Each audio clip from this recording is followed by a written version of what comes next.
meeting of the Escambia County Board of Adjustments is hereby called to order with 4 members present.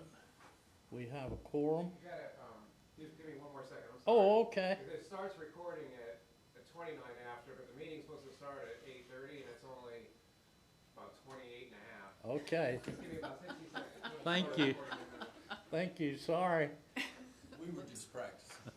Yeah, you get to do that again. Okay, you're good. He said you can start now. Okay. Can't remember the date. What is today? March 21? April 21st. April 21. This meeting of the Escambia County Board of Adjustment for April 21 is hereby called to order with 4 members present. We have a quorum. Will the clerk please swear in members of staff?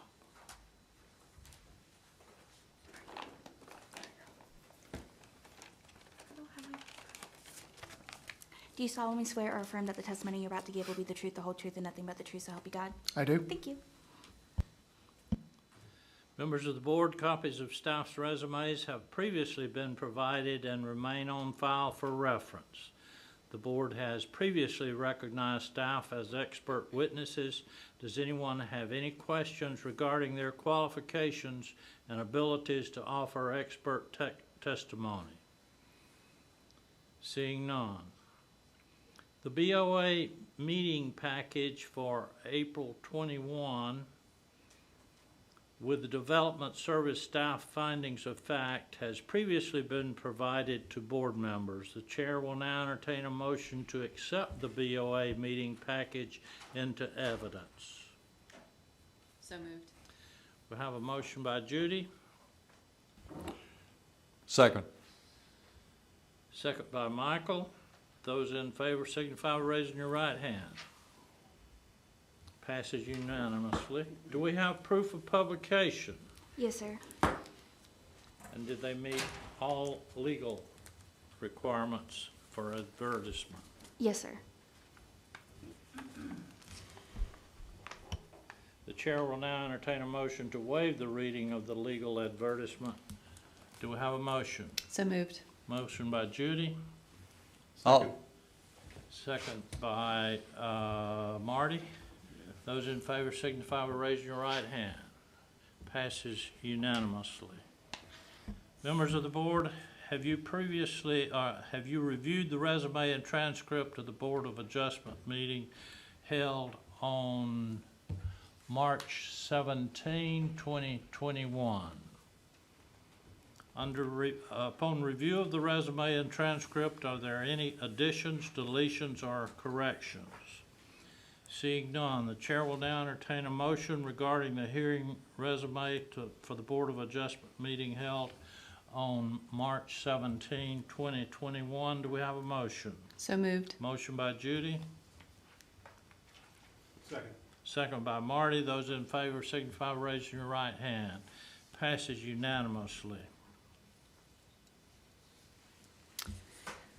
The Board of Adjustments, the BOA, hears administrative appeals, variances, and conditional use requests. These hearings are quasi-judicial in nature. Quasi-judicial hearings are like evidentiary hearings in a court of law, however less formal. All public testimony will be taken under oath, and anyone testifying before the BOA may be subject to cross-examination.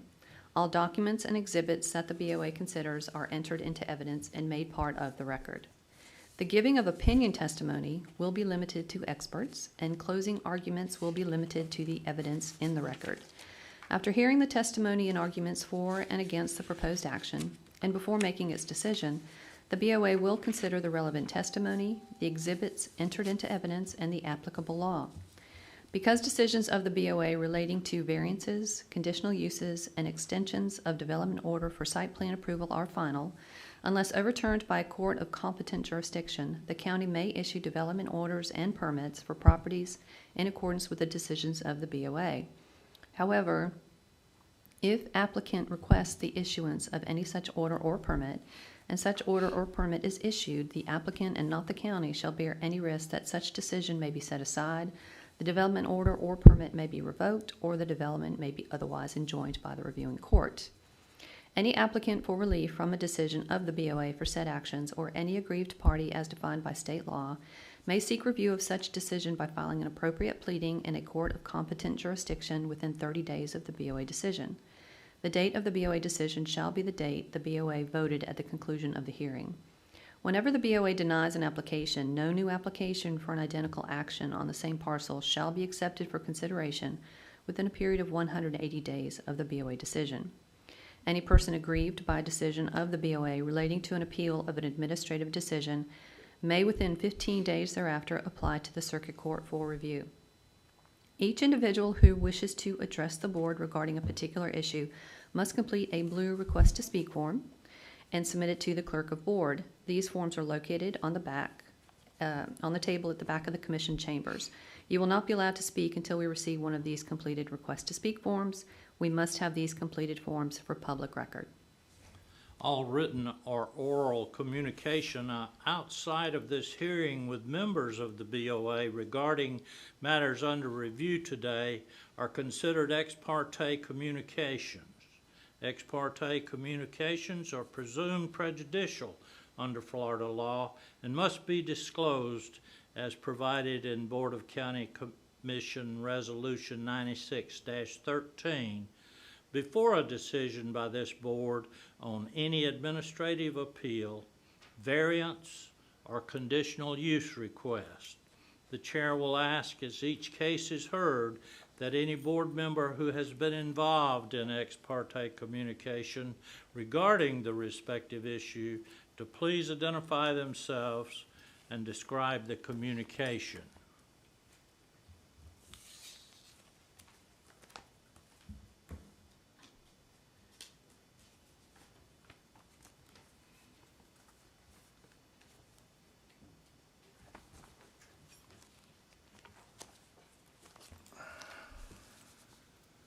The first case is CU 2021-09, 1621 Atwood Drive.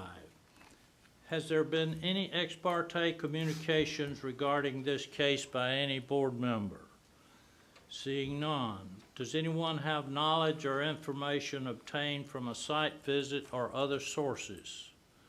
Seeing none, does any board member intend to refrain from voting due to a voting conflict of interest? Seeing none, would the individuals who are party to this item please come to the podium, identify yourself, please state your name and address, and be sworn in by the clerk.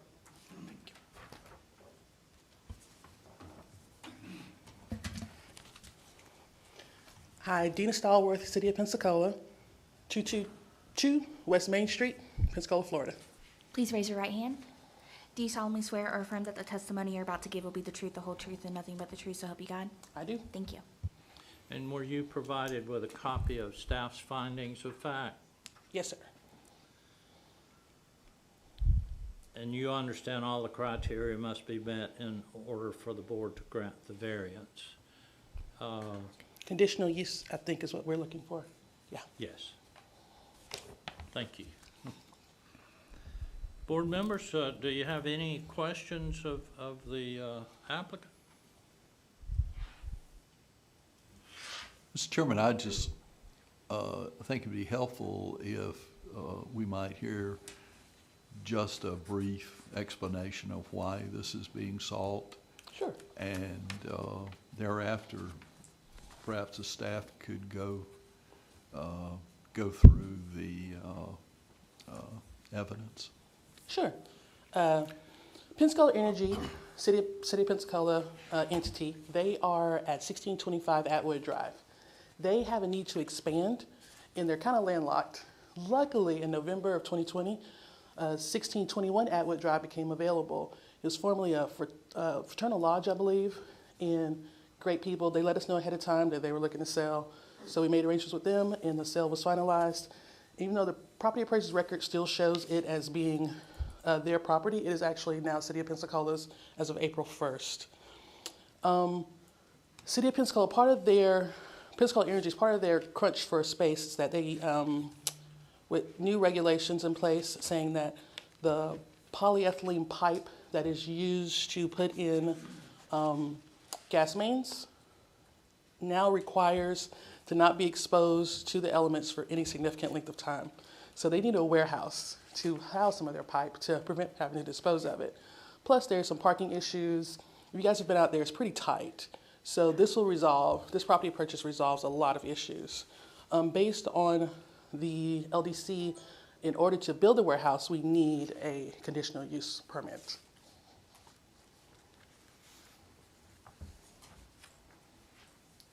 See, Mr. Chairman, if Staff? we could hear the staff. Sure. Sure. I think what I'll do is I'll go ahead and go through the maps, trying to give you the overlay on where we are. So this is our location map. As you can see, the red box there is the parcel in question. You see where 110 and 10 come together, Davis Highway just off to the east. This is a zoning map, 500-foot radius showing the zoning on site is high-density mixed use, hence the need for a conditional use. Future land use on site, that side of the interstate is all mixed-use urban. And here we have an aerial map of the site. So the large building that you see adjacent there, that's the one we're all used to seeing from the interstate. They've been there quite a while.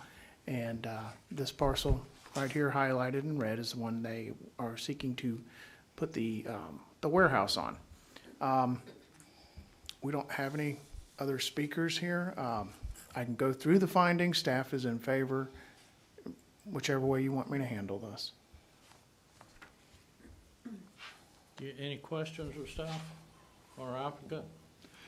Mr. Chairman, if my memory serves me, that area, as you go down Atwood Drive, aren't there a number of homes? That's a quiet little neighborhood before you get to ESP, isn't that right? Yes, it is residential along there. You have apartments to the east. And the development of this warehouse complex wouldn't,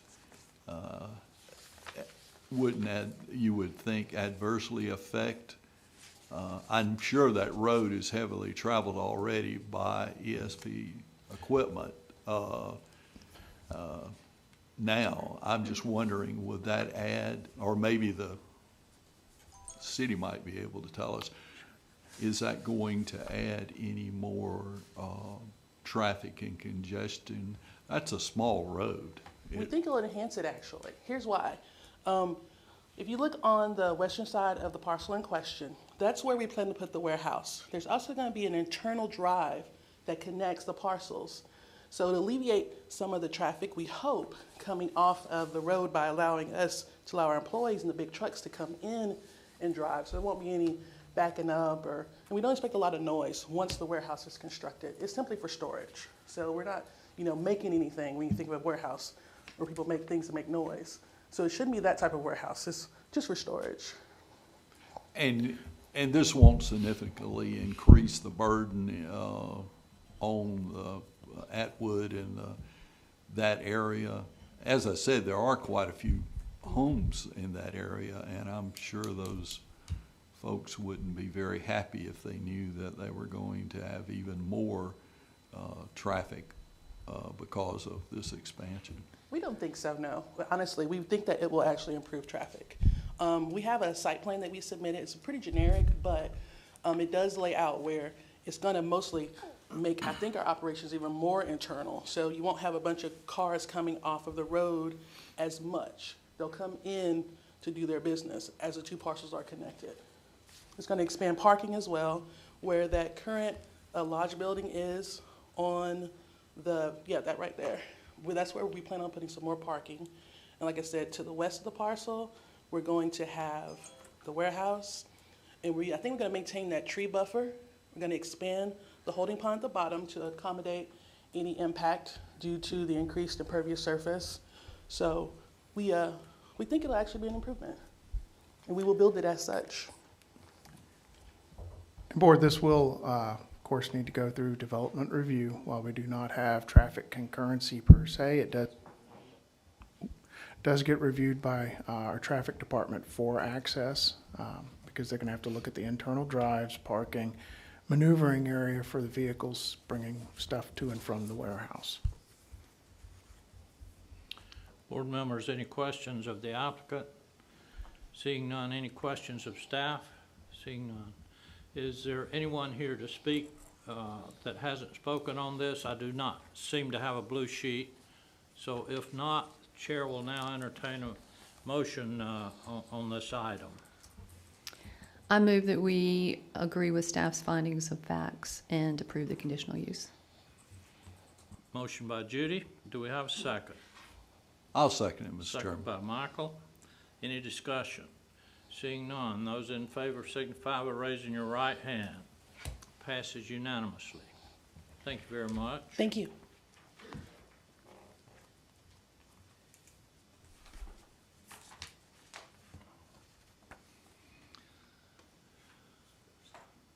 The next item is case CU 2021-10, 3001, 3101, 3000 block Langley Avenue.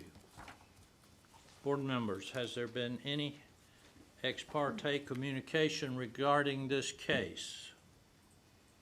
Seeing none, does anyone have information or knowledge obtained from a site visit or other sources?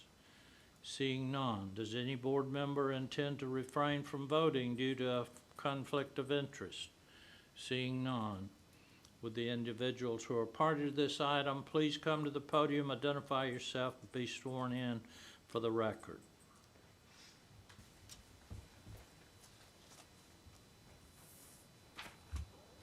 Morning, board, staff. My name is Brian Walker. I'm a senior project manager with McKim Creed Engineers. I'm here on behalf of Patrick Ailey, who had an unforeseen conflict this morning, so I'm filling in with him for him, and be happy to answer any questions you might have. Please raise your right hand. Do you solemnly swear or affirm that the testimony you're about to give will be the truth, the whole truth, and nothing but the truth so help you God? I do. Thank you. And you were provided with a copy of staff's findings of fact. I was. And would you just summarize your request? Yeah, I know Mr. Ailey provided a rather lengthy memo in the application packet that described the project, so I'll keep my comments pretty brief. And of course, this is my opinion, not a fact, but I feel like this is a really great project that supports the city's longstanding support for the local military mission. This project, in general, provides short-term housing for military officers, is specifically geared and restricted to military officers who are conducting and finalizing their basic flight training at the international airport. So that's just kind of the overview of the project specifically for this conditional use request. This is for construction of a pool and amenities building on the north parcel. The parcel is split, or the development is split by Langley Avenue. It's the old Pensacourt development. So the conditional use is for construction of the pool and the amenities building on the frontage of Langley Avenue adjacent to, and it's specifically sited on the site near the existing commercial areas, existing uses on Langley Avenue. I'd be happy to answer any questions you might have. Thank you. Board members, any questions of the applicant at this point? Staff, would you like to just give a brief synopsis of your findings? I'd like to go through the maps if I could. Sure. So what we've got here, as you've seen in the past, this one's a little bit different.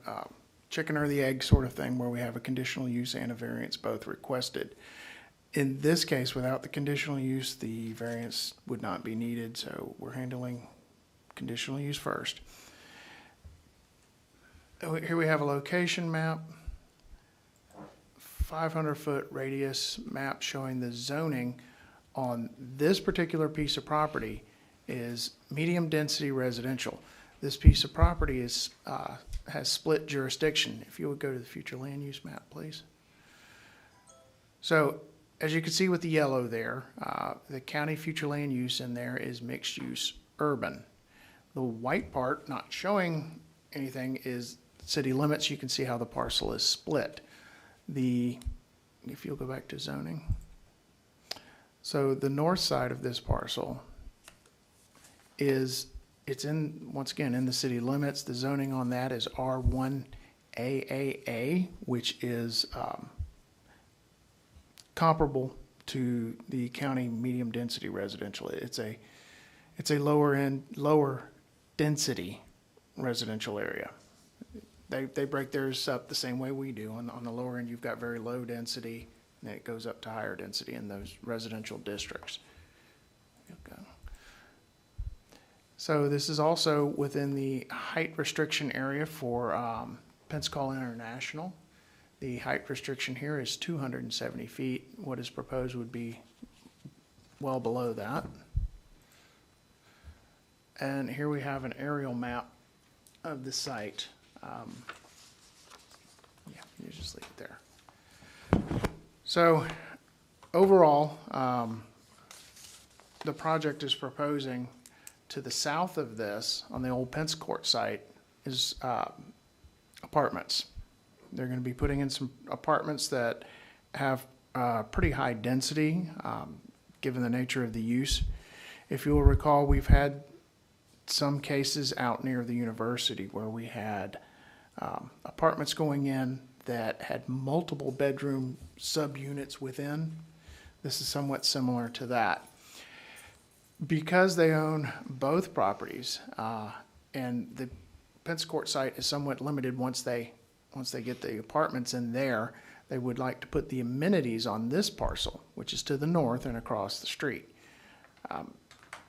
In MDR zoning, any sort of amenities like that require conditional use approval. So that's how we got here. And once again, conditional use first, and then we'll talk the variance case separate. So for this case, CU 2021-10, applicant is requesting a conditional use to allow construction of a pool, clubhouse, and parking in medium density residential zoning.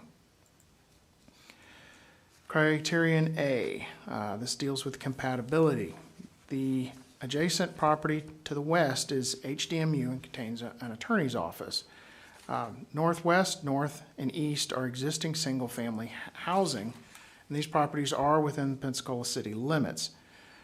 Surrounding uses and zonings are compatible with the pool, clubhouse, and parking area. A special project condition will be added to the development order if approved, stating the developer must obtain all applicable permits from the city of Pensacola before any construction. Criterion B, dealing with facilities and services.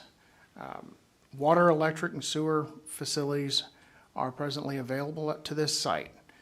All the required facilities and services would still need to be reviewed and approved through site plan review process. On-site circulation.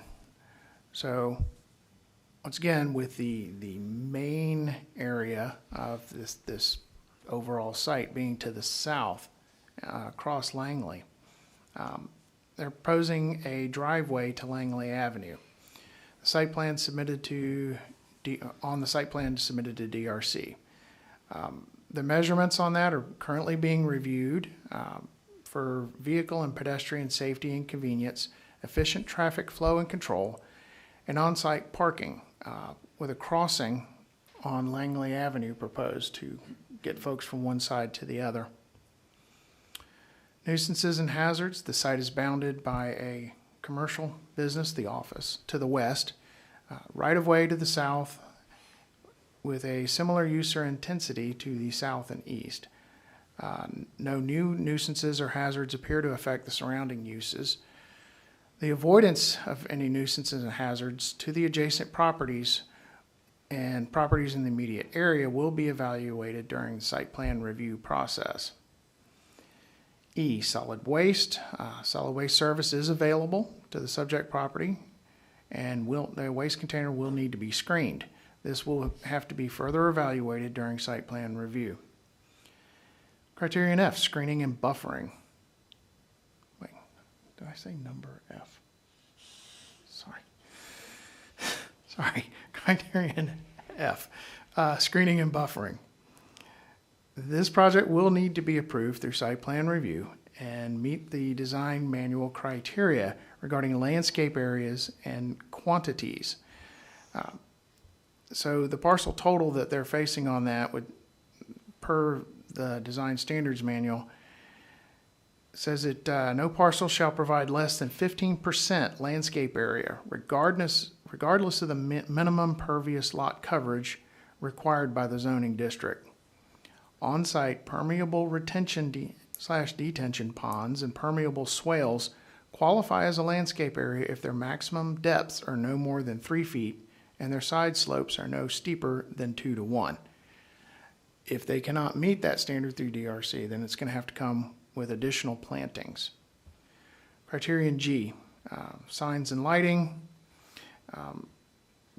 We have not been given full details on signage or exterior lights at this time. However, during site plan review, the signage and exterior lights will be addressed and will be annotated on the plans.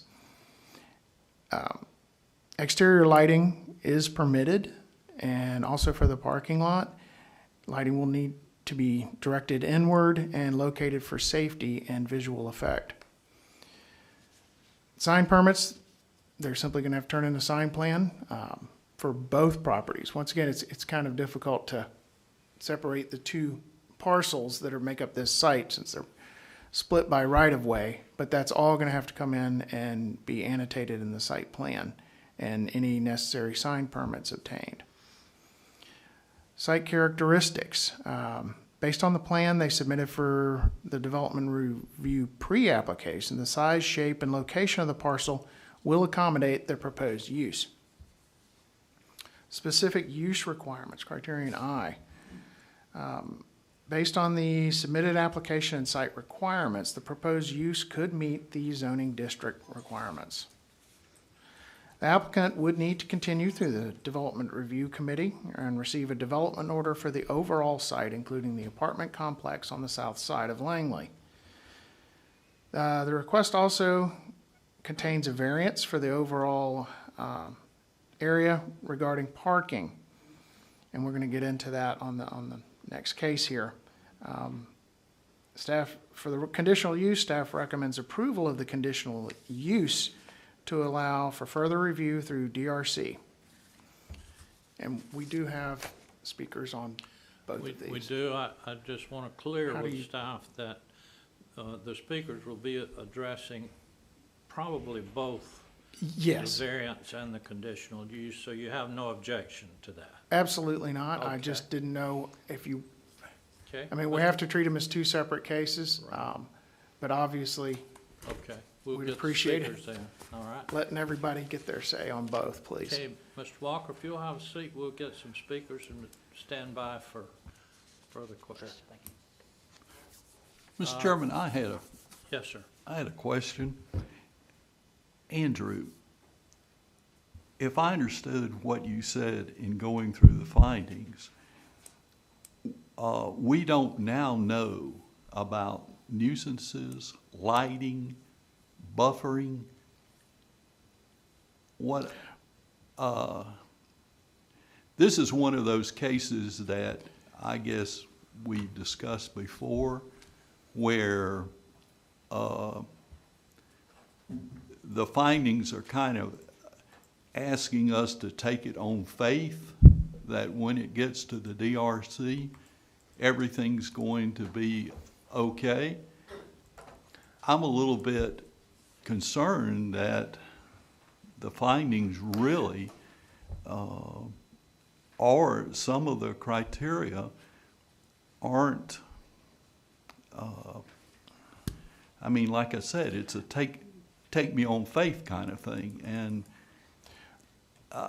this neighborhood, this is, could you use your cursor and show us where the pool and all that, the infrastructure they want to, where it will be located on the map? Yes, we're gonna pull up the submitted plan. If you'll pull up the one above it. Oh, sorry. and then you're gonna have to make it fit. And if I may, my mic is not on. Yeah, keep going. I did meet with the developers, personally myself. You and I met with them previously. Also, they did have a pre-application meeting. At that pre-application meeting, staff did tell them what type of buffering, what type of landscaping is needed.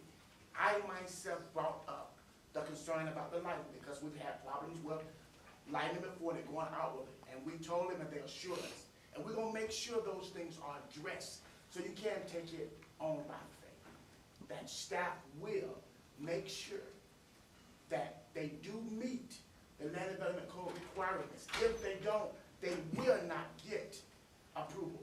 And I believe in the speaking, yes, my mic's on, I don't know. Yes, sorry, I hate to repeat all that again, but if I may, staff will make sure, take us on faith, we've been doing this, to make sure that all of those requirements, as mentioned in the pre-application, as given to them, they must be met, or they will not. We cannot deny a development order based upon if they can comply. When they come in, because we met with them, and they gave us the assurance, and we're going to hold them to that. We got to, that because we are aware of the citizens and the neighbors. So we are definitely aware of all of that. And they're gonna make sure, we're gonna make sure. Now the requirements, they may not be as someone would like them to be, but the requirements for all of that, if, you could take it from me, if it is not met, they will not get a development order. They got to. The pre-application did mention those requirements, and once they go through the site plan, if it is approved, they got to adhere, they must get it submitted, and it must meet the requirements. You can take that on good faith. One of the issues, Mr. Chairman, is we're all familiar with this area. If you look at the map, this proposed development backs into a tight-knit neighborhood. Yes, sir. And Yes, sir. while, Yes, sir. and we have to be careful that we're not creating disharmony in the neighborhood. I'm sure that the residents there didn't move there with the intention of having their peaceful use of their property disturbed by a development like this. So if you would, we've put the site plan up on the screen. As you can see, that northern arm, that area up there that you're speaking of is shown with stormwater pond and parking and landscaping. Part of that, depending on how the final pond design comes through, and once again, the depth of the pond, the slopes of the pond is going to depend on a lot of data we don't yet have. Whether or not that anything having to do with the pond will count towards landscaping is going to depend on that. We don't have that geotechnical data in front of us. So they are proposing landscaping on this plan. The exact amount is going to be up to that. And development review, we will go through that and can add as needed. May I address a couple things?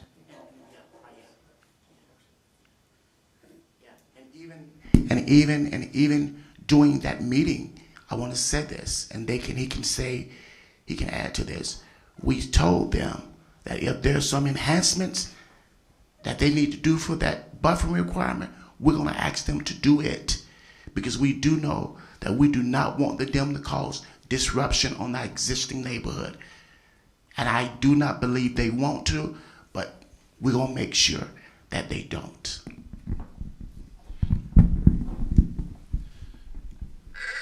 Before we call for speakers, does the board have any questions at this point for staff or the applicant? may I address a couple things before Yes, we sir. go to speakers? I just want to say I do have the owners and the developers here, Dr. Shearlock and Richard Colbert, to answer any specific questions that you guys might have.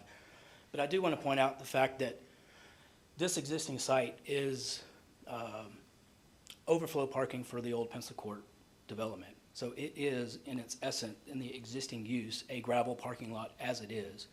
So putting parking over here isn't really going to change that existing use. There are already lights over there as it is, low-profile lights to light up that parking lot. What they're proposing to put in is low-profile lights again, mostly bollards, very low profile, just to light up pedestrian passes. And if they do put any kind of elevated lighting, it's going to be very much that low-profile type lighting that you see near airports. It's not necessarily specifically to the airport issue. They could put tall lights like you have out here in the parking lot. They're putting low-profile lights specifically to address the issue of lighting bleeding out over into the residential areas. Furthermore, a lot of the buffering that is there currently, and I have seen several pictures of the site. One specifically, there's gravel pavement, for lack of a better term, gravel parking areas that go right up to one of the residential fences. So there is no buffer there now. So what we're proposing to put in obviously has to meet county standards for a buffer, so it's going to have a 16-foot wide buffer that we're going to put additional above and beyond the minimum requirements landscaping to buffer the neighborhood. So there's no buffer there now, essentially to speak of, more or less, and we're going to basically enhance that in a major way because we do not want to be a nuisance to the community. Essentially, it's going to be the same use that's there now. The ponds that are shown on this site plan are ponds that are there now. They are permitted ponds that were there for the parking lot. We're going to enhance and regrade those ponds to make them function better. And in addition, we recognize that this is a stormwater issue in this area, especially on the northern end.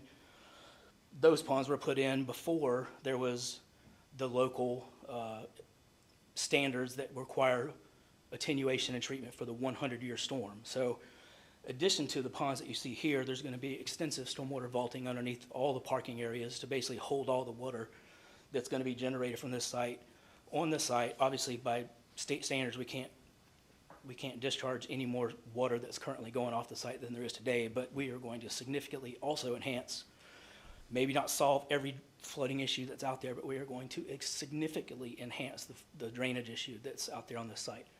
So again, we've purposely cited the clubhouse and pool area furthest away from the residential neighborhoods, closest to the commercial uses that are on Langley, because we want to be good neighbors. Mr. Chairman, I have a question. Yes, sir. Have you reached out to the neighborhood before this? Have you had meetings? Have you done any kind of informational outreach to explain what you plan to do? Absolutely. The same people that received notification of this conditional use hearing got an informational packet from the owner and developer outlining exactly what they wanted to do, explaining it in a narrative and also site plans, and asked for feedback. I don't know that they received any to date, but they definitely went out of their way to address the neighbors that are within the 500-foot radius of the site, for sure. Thank you. Oh, thank you, Mr. Walker. We're going to, those that have signed the blue sheet to speak, we're going to call on you now by name. If for any reason there's anyone here who missed the opportunity to fill out a blue sheet, you're still welcome to do it. Speakers are limited to 3 minutes unless requested and approved by the board as needed. Generally, 3 minutes is adequate to state your case. Here again, we're open to approving more time if you don't feel that you got to speak long enough. First speaker we have is James Price. Please come forward and state your name and address and be sworn in. James Price, my address is 3220 in Pensacola, and that's the property immediately to the east of the parking lot. Please raise your right hand. Do you solemnly swear or affirm that the testimony you're about to give will be the truth, the whole truth, and nothing but the truth, so help you God? I do. Thank you.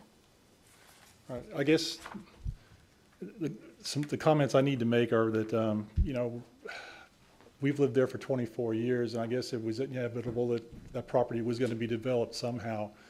And, you know, if the best use for that is a parking overflow for an extended stay hotel, which is essentially what this is, then that's the way it is, and you guys are probably going to approve that. We had some reservations about how it was going to affect us, noise, light, all that kind of stuff that, you know, we still have a lot of questions about. We do appreciate the fact that they've tried to address the stormwater problem that's been in this neighborhood. Our property's all adjacent to this thing for, you know, a couple of decades. But we'd like to know a little bit more about how that's going to happen, you know, how it works. One of the things I saw in the Kim and Creed write-up is that they anticipated pumping those holding tanks on a Langley Avenue down to what they described as the a right-of-way, which I don't think is a right-of-way. I think it's private property. So, and then where it goes from there, nobody knows.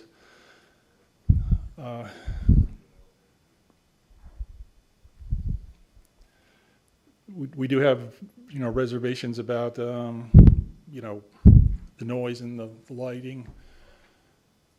As far as this community outreach, yeah, I got a package that I found in my mailbox on Monday morning, and we didn't really have a chance to be between medical, you know, appointments and that kind of stuff to even get back to the owner about, you know, letting him explain more fully what it is that you want to do.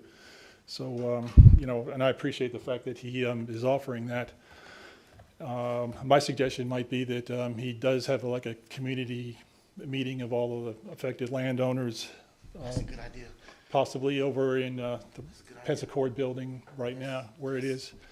And maybe put off this decision until next month. Any questions of the speaker? Thank you, sir.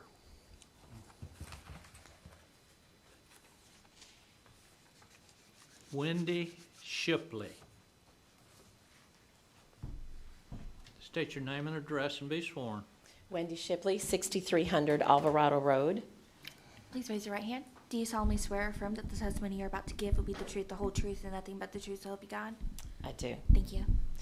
I've made some notes. I'm going to be just a little bit disorganized, if you will bear with me. I have lived adjacent to that property for 33 years. Mine is the longest piece of property that is adjacent to that. And in that time, I have had many goings on. When I first moved into that property was approved to put down gravel, and just about the time I purchased my home, and no building was ever to be constructed on that property. It is never maintained. We've always had flooding problems. They have never been addressed. We get a song and a dance, we get a promise, we don't get any fruition. So you have to understand my apprehension that he's going to stand behind what he says. Originally, there was behind the second house, the next house next to me, was a spring, a free-flowing spring. As you know, and has been testified before by experts, there is, and with our experience at the soccer camp, there is an underground river that is there. The water table is about 3 foot. So there was a natural spring right there. And I was young, didn't know any different. I watched those dump trucks come in the cover of night and fill that pond up. And then it just disappeared. But we have no proof other than the landowners that sold that, their testimony, and there is no actual proof. But the landowners and the people that surround it, and there are some people here today that will tell you the exact same thing, that spring pond was there and has been filled in. Once that got filled in, the flooding increased tremendously. The people on Trafalgar and Trafalgar Court have much more problem than I do. I'm a smidgen higher in the way that when they filled that in and did it, they ended up putting a berm there, so they have no place for their water to go. There was a mention of, and I'll probably be a little bit off the board, so please bear with me, that they're going, so they with that, to solve that problem, we dig a pond back at the very part of it. That didn't work. Oops. Okay, so now we're going to put a holding pond in the front corner. Oops, that's not solving the problem. So let's take the water from pond A and pump it into pond B. Oops, that's not working.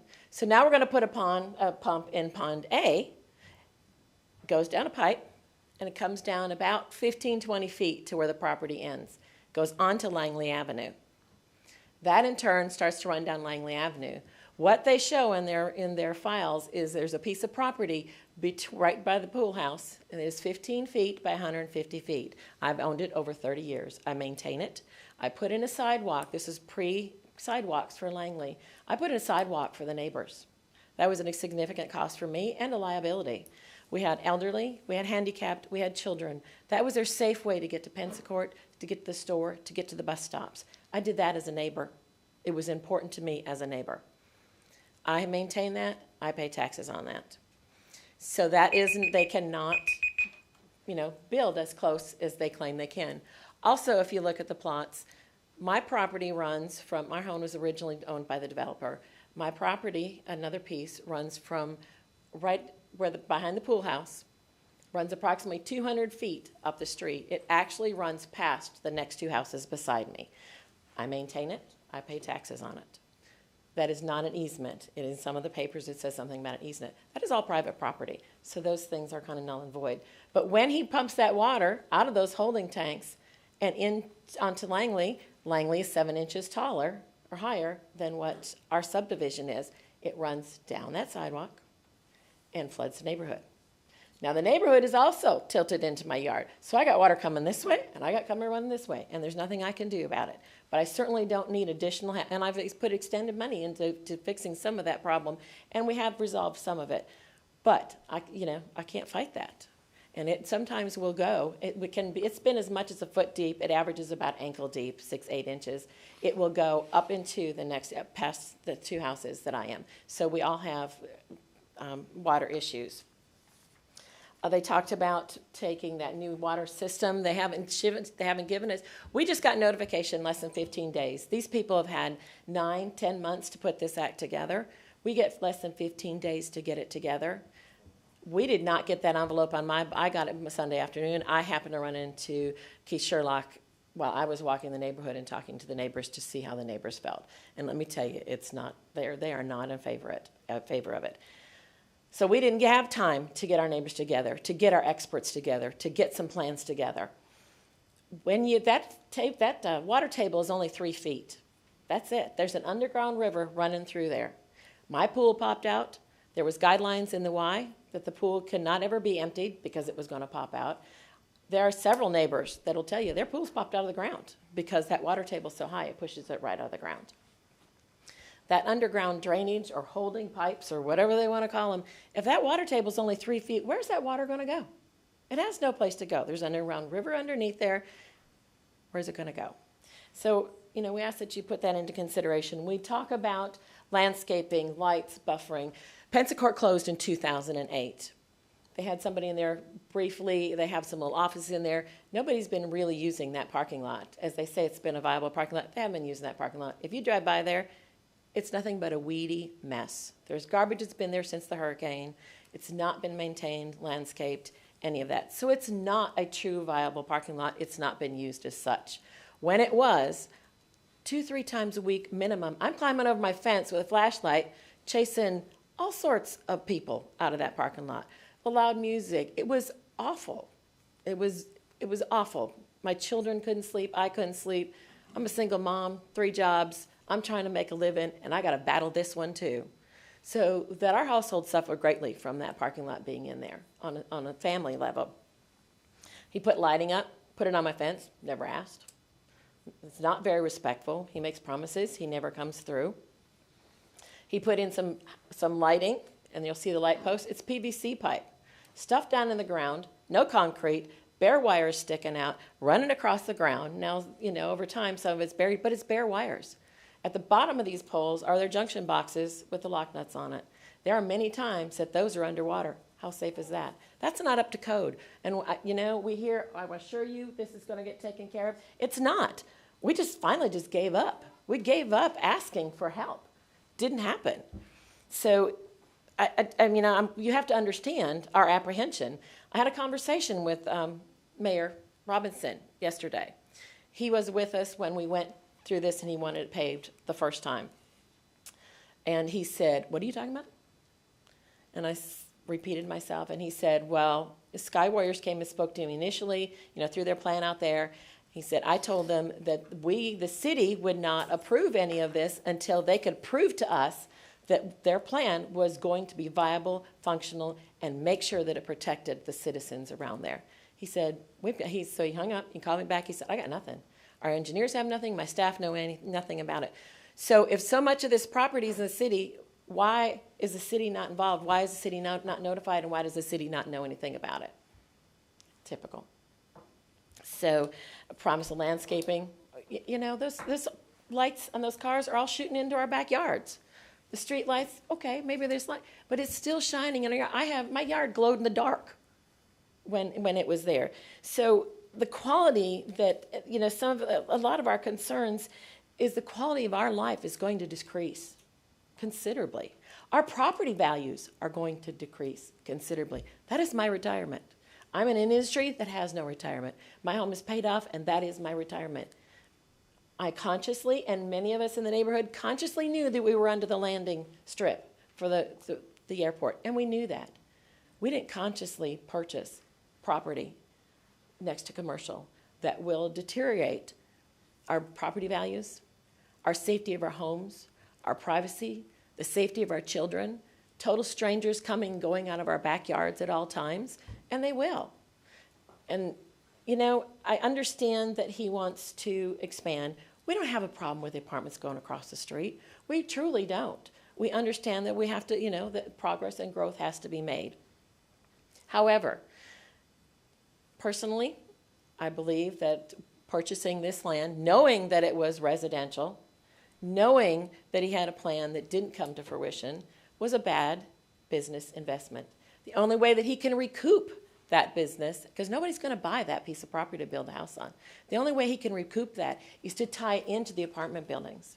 And I assure you that if he wanted this plan bad enough and didn't have that property, he would figure it out. He would figure out how to get the parking. He would figure out how to get that pool house and the office and everything over there. But because he needs to unload that property and be able to make it viable and profitable for him, that's what he's doing. But he's doing it at the expense of our neighborhood. And like you said, we're a very tight-knit neighborhood. The Sky Warriors, what do they want? They want parking and pooling. They want to be able to expand their property. They want to grow. What do they need? They do need to make their property more valuable. I understand the man has been losing big money in taxes alone since it's been vacant. I understand and respect that. Allow us a little time to ask some questions, if you will. Oh, certainly. You said at night someone filled in the Yes, sir. spring-fed pond? Yes, sir. Who was that? I'm not sure. I mean, he was the property owner, and I've got, for weeks, there'd be every couple days, couple times a week, there'd be a truck in the dark. And it'd go back to the back of the property. I was young. I'm in my late 20s, early 30s. I didn't understand, didn't get it. And they'd disappear for a while. I just assumed they were going back there taking a nap, waiting for the next job. And then pretty soon they'd leave, and then the pond was gone. Board members, any copy of this speaker right now? Mr. Chairman, Yes, I'm sorry. go ahead. No. Ma'am, if I understand your testimony, you have spoken to the mayor, is that Yes, correct? I did. And this was yesterday? It was yesterday afternoon he called And me. the city was unaware of, I presume, this application? Yes, they were not familiar, they were not aware that this process was going on. And that he felt that they should be involved. And he was not comfortable with that. And he said his hands were tied, there wasn't anything he could do at this point in time. But he checked it, he hung up, checked with his engineers and his staff, and they said they knew nothing of this new. Other than their initial conversation and visit, was my understanding, he knew nothing more as to where this was going. He was waiting to see with what they came up with to do the stormwater drainage. Okay. Thank you. with the history of Hinsman Park and the struggles that you all have, it's very obvious that those same struggles are going to happen on this piece of property. So if you can't solve them at the soccer park with the magnitude of people and support that you have, how are we going to fix it over here? I think we need to fix that problem there before we even progress onto a new thing. The neighbors, I said, what Sky Warriors wants and what they need. We talked about what do the homeowners want and need. They're basically the same thing. They want to keep their property values. They want to keep their harmonious neighborhood. They want to protect their families. They want safety. They want a home life. They want privacy. And I think that they deserve that. They deserve to be free of light and noise, because that's going to go on till 10 o'clock at night. That noise and those lights are going to go on till late at night. Ms. Shipley, you've made a great presentation. We have other speakers that we Okay. need to get. Can I just give you 1 second? Yes, ma'am. If you would. If I would ask that the people that oppose that, if they would stand. We don't, with COVID, a lot of people were not coming, but you can see that all these people that oppose it, and I have about 30 signatures from the neighbors. But I ask that when you make that decision that you take into consideration what you would do if this was your home, and look into these eyes and tell them that you're willing to deteriorate their home life. I thank you very much for your time. Thank you very much. And if I may, Chairman, respectfully to what everybody has said, and we are cognizant of the concerns. We had the same concerns as well. But I do, it's up to you all. But I do want to say this, is that, and Ms. Christian, you can help me. The county and the city is two separate jurisdictions. The county have their processes. The city has theirs. And we are dealing with the parcel that is in the county. And we did have a publication. We did tell them they're supposed to be working with the city, but we can only address the requirements of the Escambia County Land Development Code. We can only do that. We cannot get into the requirements of the city, because many of the things that she was addressing was issues that the city was having on their property. So I want to state that for the record. Their concerns are definitely noted, but we can only address the requirements of property that is in the county. Two separate governing bodies. That may not matter to the board. We want to be clear just in case if this goes up for the record. We are addressing properties that is under the jurisdiction of Escambia County. And not negating anything that they stated. Board, any question of Mr. Jones at this point?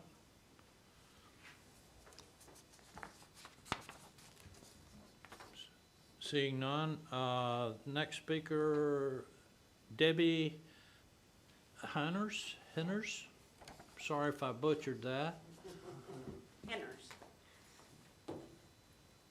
I'm one of the property owners. State your name and address and be sworn. Debbie Henners, 6335 Alvarado Road. Please raise your right hand. Raise your right hand. Do you solemnly swear or affirm that the testimony you're about to give will be the truth, the whole truth, and nothing but the truth, so help you God? Yes. Thank you. I'm one of the homeowners on Alvarado. My pool was one that popped up after the spring was filled in. I do not want a swimming pool at the end of our street. It's been a dead-end street. The neighbors have been really, we keep up our area. It's quiet. The neighbors that are by the proposed parking lot, their backyards flood every time there's rain. And so I just wanted to say that I'm very against this. The property has never been maintained in the whole time I've lived there. And there is all kinds of electrical stuff. There is homeless people that live back there. And if there's a parking lot built, who is going to maintain the drug use that's going to go in and out of there constantly? Why do they even need that parking lot? They haven't used it in years and years. That's all I have to say. Thank you, ma'am. Any questions of the speaker board? Seeing none, the next speaker is Richard Colbert. Good morning. Morning, sir. Richard Colbert, 4295 Lavallee Circle. Do you solemnly swear or affirm that the testimony you're about to give will be the truth, the whole truth, and nothing but the truth, so help you God? I do. Thank you. I am the Director of Operations for Sky Warrior Landing, the developer of the apartment complex.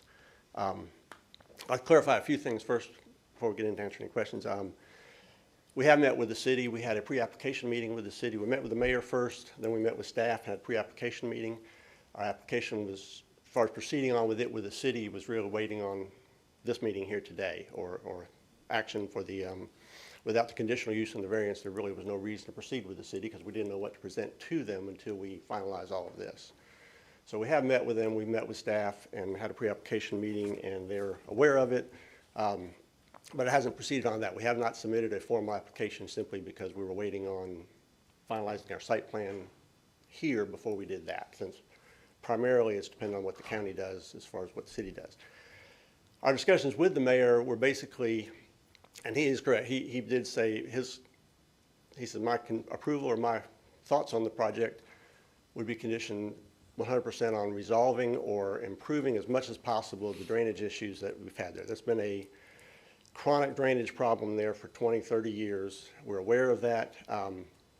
Our engineers have been instructed to do everything they can to resolve that. We're not only building the ponds shown here, we're building underground storage, the length of the parking spaces, which is very expensive, but basically would accommodate, I think, required by code, a 100-year storm. I'm not an engineer, but I think that's what they've been instructed to do, and figure out the best way they can to not only contain any additional water we might be creating, and I'm not sure we are because most of it's impervious surface now with the gravel, but whatever additional we're creating, plus resolve the problems with the neighbors. And we did serve, I provide notice to some of the neighbors.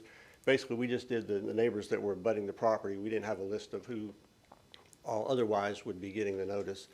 And we'd be glad to meet with them. We'd love to meet with them. We want to be a good neighbor. Our site plan, we've laid it out as best we can as far as putting the amenity building as far away from the residential properties as possible. It's basically adjacent to a commercial use, Langley Avenue, and on the north side is basically a dead-end road. I understand Ms. Shipley says she owned it. The tax maps don't show that, but that may be true. I have not done a title search on it. But it is just basically the end of a road, a right-of-way. That property does not abut to anybody's backyard or even anybody close to anybody's house. We've tried to be as conscious of that as possible and put it over there for that reason. Lighting, we are aware of that, and we've been involved in developments over the years. And we're very aware of concerns about lighting and shining something into people's backyards. So our discussions have been with the city, as long as it provides code as far as the county is concerned, is the low-level lighting that you see in a lot of parking lots that are below a fence line. So we will have a fence around the entire perimeter of the property and then landscaping around the entire perimeter. And our thought was to talk to the landowners who abut the property and ask them exactly what they want to see out their backyard. If they want tall trees, we'll plant tall trees. If they want some kind of bushes, whatever it is, we basically want to be a good neighbor to them, so we fully intend to discuss it with them as we go through the process. We haven't proceeded to that simply because we're waiting to get here to make sure we had a site plan and knew what we were building before we laid something out to them. So we do have a plan for all that, and we've been instructed our engineers to design that. The same thing the city required. They wanted buffering and landscaping all the way around any perimeter abutting any homeowners. The main flooding problem is the property to the east, which is downhill from the property, and that is a situation we think we can improve, because right now it just sort of drains when it overflows and drains into the backyards there, which are considerably, I'd say, 4 or 5 feet lower than the existing parking lot now. But the bottom line is you have a impervious surface there now that is flowing into somebody's backyard, that the underground storage will eliminate a lot of that, and that's basically what our, hopefully, plan will be to resolve that.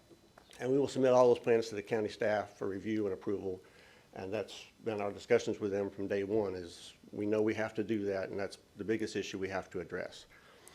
Signage, we're not going to probably have a sign on this side of the road because the apartment buildings will be on the other side, so I don't anticipate any signage issue there. And I think what we would suggest is we would meet with the homeowners. We have a boardroom we can use in the Pence Court building, and we can do that at any time that's convenient for them. Address their concerns and try to make everybody happy out of this. Right now, you have a vacant piece of property that is subject to improper use, I guess the best way to say it. It's just people can be out there doing whatever they're doing. This will be a secure, well-lighted, fenced area that's monitored, cleaned daily. We're going to have a staff that cleans the apartment project parking lot and this parking lot, keeps the landscaping up to date. This is a $15 to $16 million project for the entire, including the apartments and this building as well. And we're going to have a full-time staff that's going to maintain things, keep people safe, and be monitored. The tenants that we're going to have in there, as I think we've put in our write-up, is one of the partners in the project is Sky Warrior Aviation. They do initial flight training for the Navy, Coast Guard, and Marines. So everybody that's going to be living here, our plan is they will be recently commissioned officers, either just out of one of the academies or out of college, or somebody that's been in the Navy and got their college degree and now wants to get into flight training. They do the initial screening to make sure that these guys actually can cut it and be a pilot. They have a contract to basically, the Navy came up with this program, and Sky Warrior has a contract to do the initial screening, I guess you would call it, to see. It's one thing, somebody on paper might look like they make a great pilot, but when they get turned upside down at 3 Gs, they might say, you know, I don't really want to do this. And the Navy basically found they were a year into the process before they found that out. So this is to within 3 to 6 months, weed out the people that just physically don't want it, can't do it or don't want to do it. The mayor was in favor of the project from that standpoint because this is a business or industry that the city and county are actively seeking. It's a clean industry. It's a good jobs, and they're going to be bringing in, I want to say it was 30 trainees a week or a month. It's 1,600 a year. The project we're setting up here is so that they can have a place to live. Right now, they just have to go find an apartment. They may have to sign a lease, they have to find roommates, they have to get the utilities turned on. We're going to make it very easy for them. They can just rent the room. Utilities are included, it's furnished. So basically, they don't have to, it makes it easy for them so they can just move in. They may be here for 3 months. If they wash out early, they could be here for 9 months to a year if they go through the whole program. So the idea was Sky Warrior Aviation needed a place for their people, and this just seemed like the highest and best use for this property. The additional parking here is actually, and I know we're not to the variance request, but we're kind of doing it together here. The purpose of that is we're going to have, right now code requires 1.5 parking spaces per unit. We're going to have more people than that in the units, and we want to make sure they're not parking up and down the streets. Right now we could build the project without the additional parking, but then they're going to be parking up and down Langley Avenue in the neighborhoods, and the idea here is to give them a safe, clean place so we're not imposing on the neighbors. So we're trying to make it better for the neighborhood rather than be a burden on it. So from that standpoint, hopefully after we have discussions with them and we can show them what we're going to do and what we're required to do by county and city, that they will be, we can eliminate their concerns. Thank you, Mr. Colbert. Board, any questions of Mr. Colbert? I had a question. Yes, sir. Is this essentially going to be run like a BOQ, or is the Navy going to be responsible for the discipline and the activities of these folks when they're off, not training, off duty, I guess? I guess yes and no. They're in the Navy.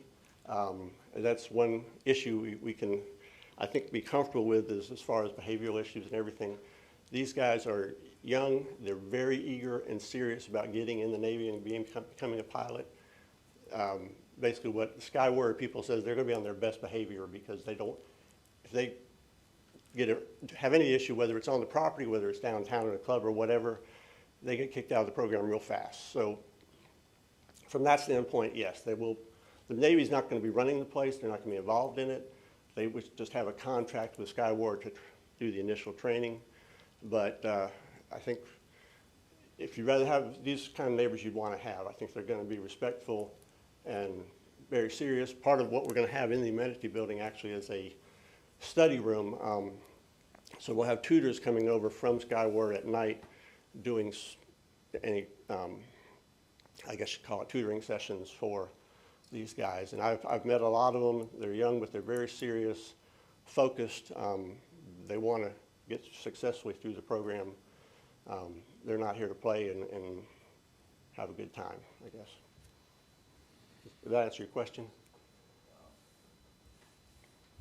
Yeah, I think so. In other words, they're not going to be, you know, drinking beer around the pool and whooping it up and that kind of thing, No, sir. right? No, that will not be allowed. Okay. Any issues we have with the neighbors, if neighbors complain, that goes right to their commanding officer and they're in trouble. So Okay. we don't anticipate that at all. We did agree, the county staff and city both asked that we close the pool at 9 o'clock at night. I don't know if it'd even be open that late. But there's a gym that'll be in the building that they can use, but that's inside, so nobody will hear anything. There's a TV room, and otherwise there's study cubicles and so forth upstairs that they can come over at night and study in case they can't get privacy in their unit. They will be allowed to swim, but it's kind of set up. The pool is going to be a 50-foot long pool. It's designed for a lap pool for exercise more than partying, I guess. I can't say that they won't ever have a cookout to watch a football game on a weekend, but any noise from or problems with the neighbors that we receive would be reported to their officers, their commanding officers, and it wouldn't last very long. Thank you, sir. Next speaker, Bradley Lambert. That's correct.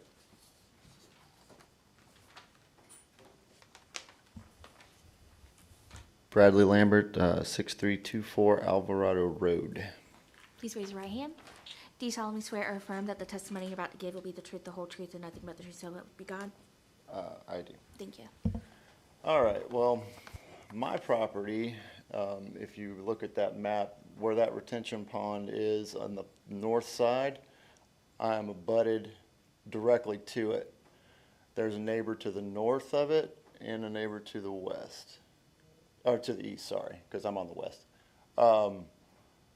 That pond has been very roughly maintained, if not at all, and that entire area right there hasn't been, I've actually had police come to my door, the sheriffs or whatever, to, tell us that there's like vagrants living back there and all that stuff. And, that's one issue. And that's one of my main concerns is, once this thing goes in, the lighting, the construction that's going to happen. We have two neighbors that are selling their homes that are just south of me on the same side. And any construction that happens during their sale, it's going to affect their property value and what they're going to get for it. And then my concern is also mine. Our values have steadily increased. In the last couple of years. I've been there for 4 years, and those two neighbors, if there's a decrease in their property value, that's their retirement. That's them being able to live out their last years. Because one of my neighbors just moved out because they're getting older and they had to move to a assisted living facility. And, they've decided to sell their property, and I'd hate to see this construction affect that for them. I worry about any noise, especially since it's way back in the neighborhood, people all the way around it, it's very quiet back there. We don't get very many nuisances, like as far as like on our roads and everything like that. And I'm just worried about what this is going to attract, because it is so far, and I would want to guarantee that there's going to be security and cameras back there just to, ward off any potentials, But, I mean, basically my main concerns is, the decrease in my property values, the drainage issue, and, just overall having a parking lot basically going into my backyard, any lighting, anything like that. So I personally am opposed to it unless they can convince me otherwise. I don't want to see, a 20% decrease in my property value, because, that's like my, that's my nest egg basically. So, thank you for your time. Thank you, sir. Any questions of Mr. Lambert? Is there anyone who filled out a blue sheet and we have not called on? Seeing none.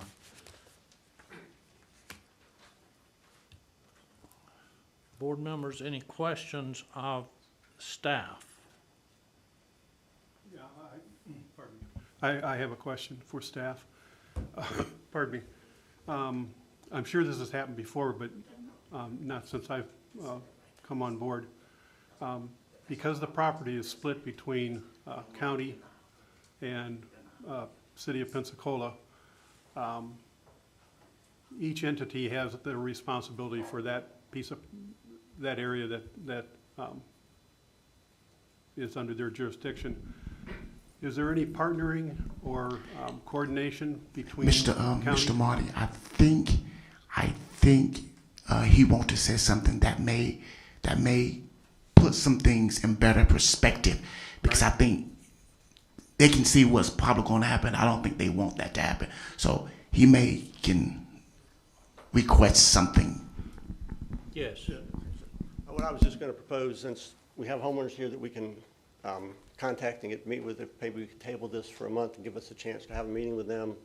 I don't know what the procedure is for doing that, but maybe that's the best way to go so that we can address their concerns, and if the board thinks that would be a good idea, we would be open to that. Correct me if I'm wrong, but you don't have time now to put it on the agenda for the month of May. So this would actually be pushed to the month of June. Correct. We've already canceled our May meeting, so this would go to June 16th, I believe is the date. And as of right now, we only have one case on that. And this is a suggestion. This is a possibility. Even if that is the case, you may want to consider that. Reason being, because you can have more. It would be your responsibility to reach out for the neighbors, and also to you may can get back with the city and try to discuss some issues that they brought up as well. So that may be still may be a good route to go. It's still your decision. But since because that's what Mr. Chack is going to ask about, is there a partner with the city? So you may want to consider that, to even reach to the city and then have a joint meeting with the neighbors. And because sometimes it's better just to step back and without stepping out, if you can understand what I'm saying. Working in agreement with the citizens is always it's better. And also there's a cost associated with this, because the meeting is going to have to be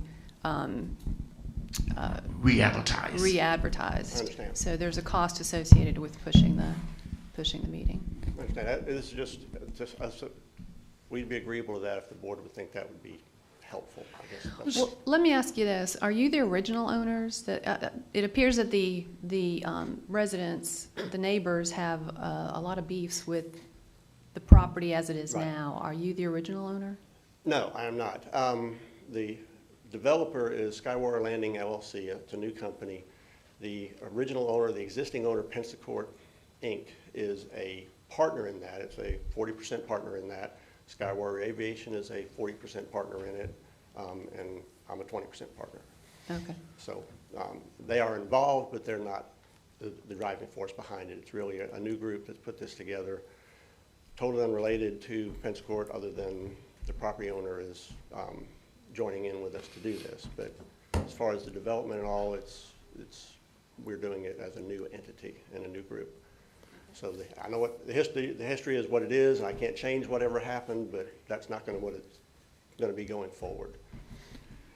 Okay, what we are addressing, board, at this time, the applicant and the staff are willing to accept a postponement until our June meeting to make a decision on this Langley Avenue conditional use and variance. Is that correct? Yes, sir. And let's be clear, it is their request. They'll be responsible for the ads and everything. They made the request. So we just want to be clear for the record. Yes. And staff is just bringing this before the board, but it's on them, which is good to have collaboration with the neighborhood. Trust me. Mr. Jones, I was wondering if the board does grant this continuance, in this particular case, would the cost of it necessarily have to fall on the applicant? Yes, because it's their request. Yes, sir. Yes, sir. Mr. Chairman, And I think they stated that they're willing to do that. Mr. Chairman, I would move that we would grant the request of the applicant for a continuance until the June meeting. We have a motion by Michael for a continuance until the June meeting, and we have a second by Judy Gunn. Question, do we want the variance included as well? Yes, Condition? Yes. the variance and the conditional use. And all the costs associated borne by them. Yes, we'll can amend it to that. So we have a motion, we have a second. Any discussion? Those in favor signify by raising your right hand. Passes unanimously. Thank you. Thank you for your cooperation. And thank you for listening to the neighborhood. Okay, we do not have a meeting in May, and so the next meeting will be in June. On the 16th. Yes, that's right, correct? Okay, thank you very much. Counselor, any advice? Legal Counselor? news? Thank you very much. All Meeting right. is, without objection, the meeting is adjourned. Thank you.